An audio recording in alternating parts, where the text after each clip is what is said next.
What's happening, my Night God people? Hope y'all are doing well. So, I remember a couple weeks ago when I did the video about the zombies, or the alleged response team member wearing a bug or a camera into a briefing for an up-and-coming zombie mission.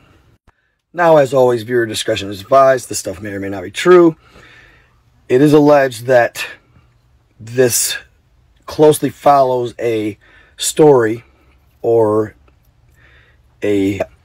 about a female doctor who somehow gets intertwined with the world of the undead, zombies. And what she does is she starts hunting them. So this all could be a skit, possibly to promote that said story. Now, you'll hear them say in this meeting that said story is actually quite in tune with reality. But that doesn't mean it's not all a gimmick. Regardless, just as it could be a gimmick, maybe it's valid. Hard to say. But in the last video I did, I only had a couple minutes of the video. Couldn't find the full 8 to 9 minute video. Well, as always, my faithful followers, y'all came through once again, and 2 people ended up sending me the full video. So, yeah, I'm going to play that for you. And thank you to those who did the extra digging for me and helping me out. The first gentleman to send me the 8-minute video was Dayton Alvarado. Thank you, Dayton. I appreciate that. If you guys, I'm going to start probably giving you guys shout-outs. Try to anyway, when you give me a awesome source, especially one I asked for. So I had to put this back out there. This video was really interesting. It was really cool and fun, really. Hopefully it's fiction, but you never know, I suppose. It's always fun. Truth is stranger than fiction. Not all the time, but a lot of times. So keep that narrative in mind. And after you're done watching this, or after I'm done making this video, I'm going to tune into some more. There's been some awesome content online lately. A lot of stuff going on, so I got some catching up to do. Stay tuned, and there will be a few videos, at least tonight and tomorrow. So thank you guys, and enjoy. Let me know in the comments what you think. Most of you have never heard of the Zombie Hazard Unit.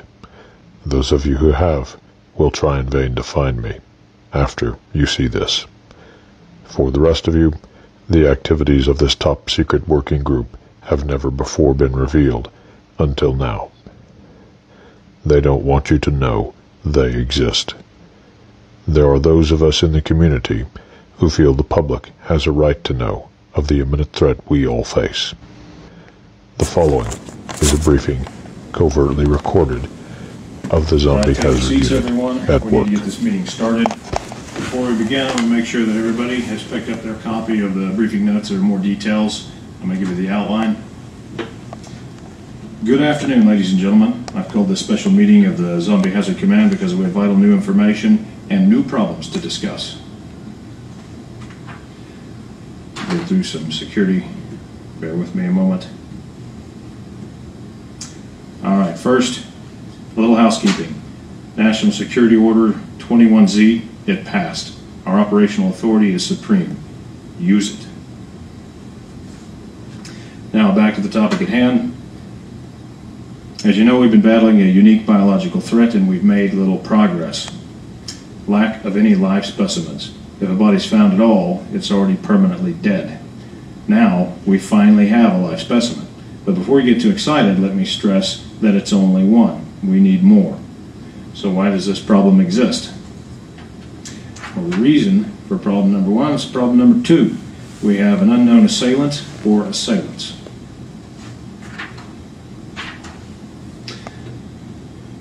Unknown assailant profile. We have no leads as to the identity of the assailant. Ballistics are untraceable. That's not exactly true. We do know at least most of the time they're using ZMAX ammunition. Weapons in use are 9mm, .45 caliber, and edged weapons. Probable gender, male. Body type, they're strong, muscular, athletic. They're well armed and well trained with munitions.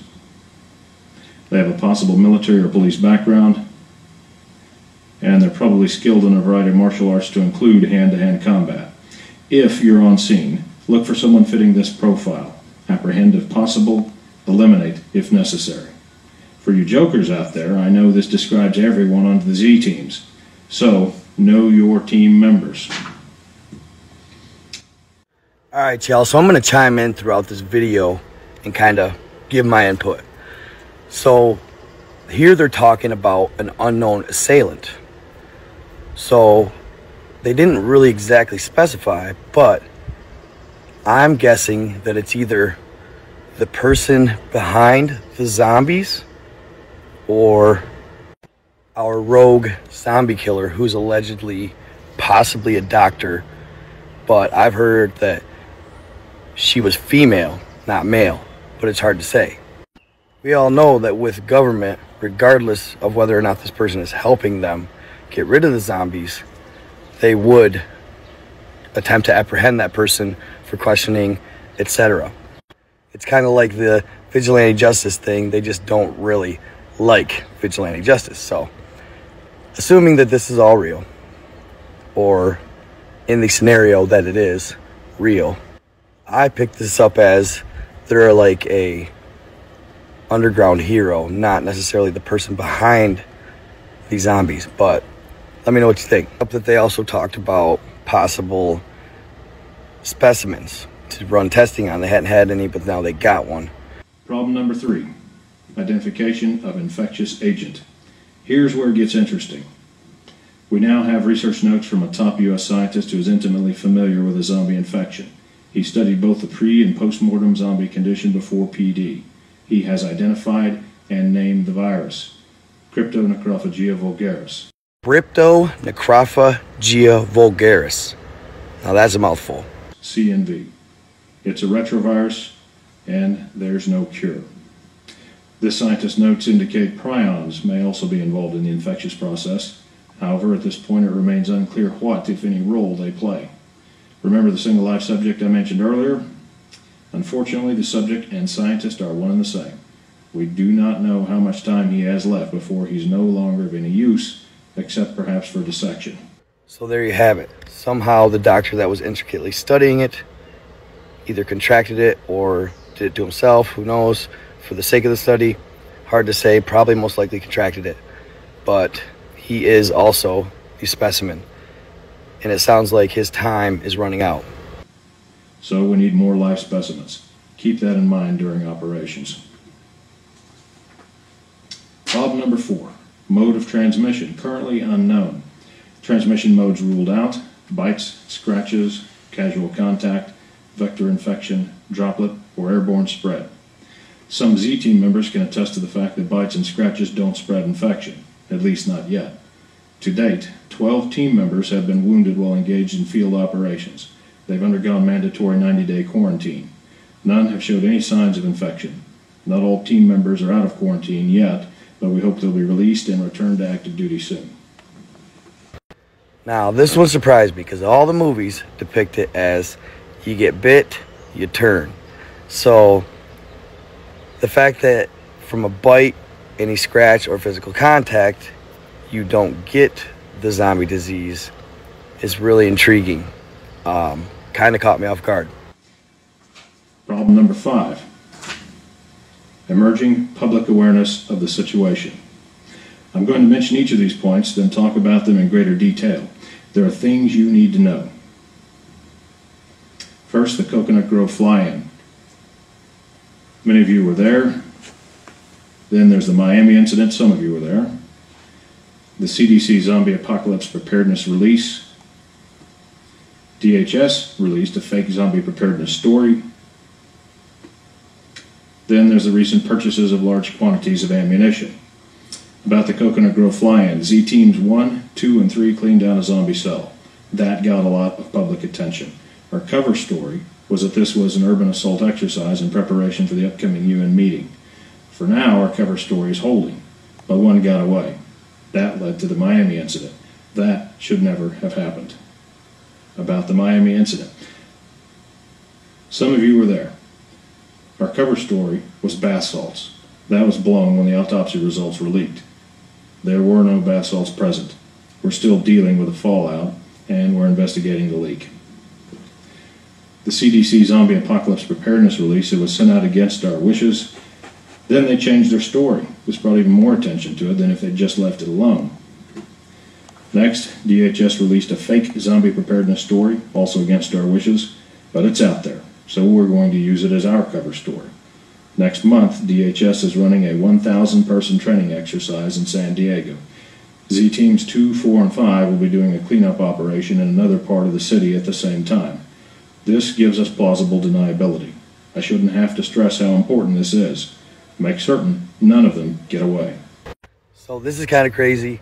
Remember when the CDC put out the zombie apocalypse preparedness form?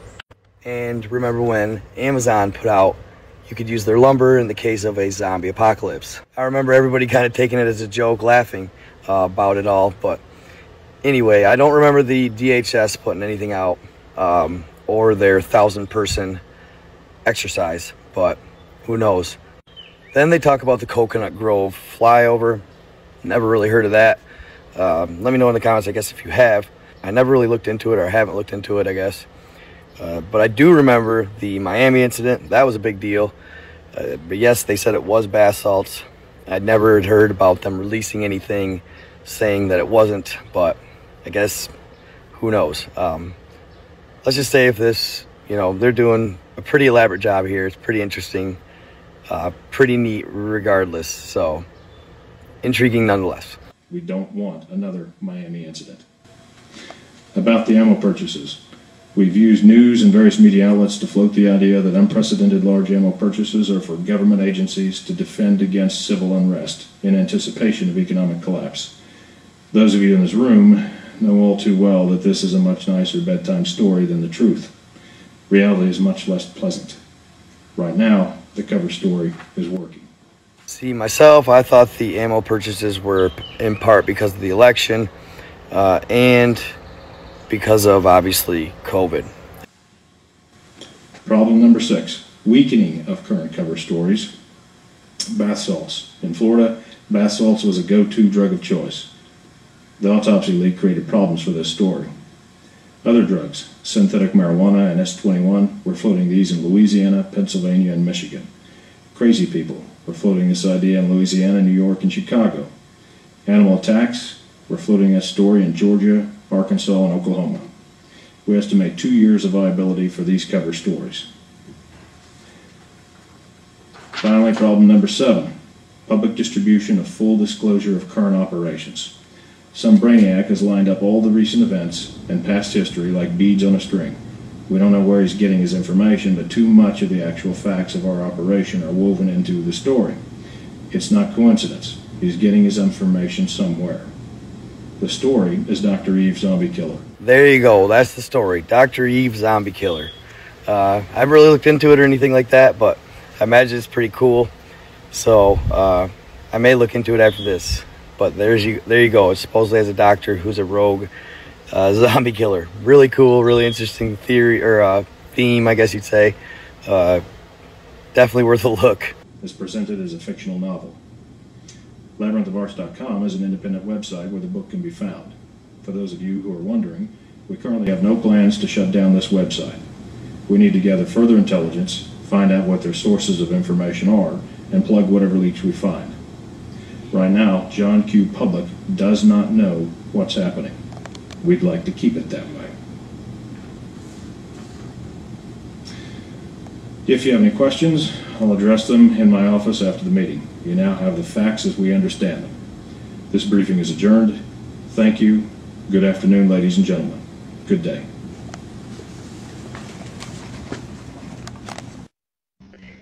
Many risks have been taken to bring this information to light, but there are those of us in the community that feel it's worth the risks.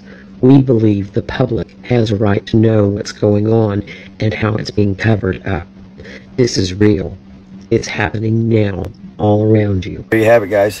What do you think? Is this real, or was this all to just promote that book?